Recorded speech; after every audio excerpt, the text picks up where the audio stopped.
新闻一开始，咱来关心南北踢破面，郭文哲和侯友宜伫昨昏拢已经完成登记。虽然郭文哲是有讲愿意替南营立委参选人徛台，但过国民党即马已经下令禁止。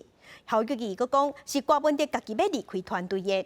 也若民进党的赖清德今日是去桃园造势，嘛靠说南北这出戏总算跋煞。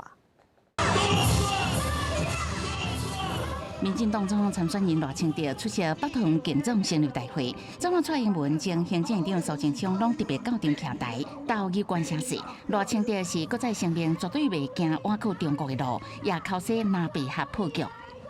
讲南白河是为了国家，为了人民啊！但是原革命的时阵，咱看甲真清楚，伊根本就是为了政党的利益。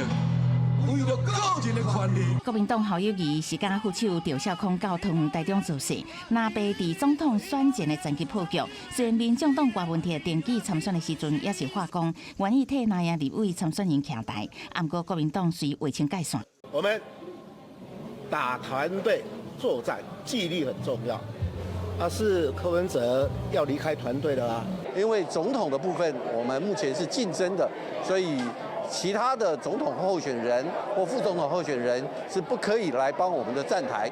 不过朱立伦表示，南北伫地方立委甲县市长也是会使互相合作。哇，这怎么一回事啊？是不是小鸡不满要退党？我们刚才说国民党竞选你跟小鸡站台。谢谢。郭文哲25早起出席医疗相关学术研讨会，对相关议题无愿意回应。即摆拿南营拒绝互郭文哲斗徛台，民众党内有哪有意见？嘛代表民众党参选基隆市议员的市有生，伊就讲国策无透明，申请退党。民众党安怎稳固军心？这是郭文哲首要的难题。记者综合报道。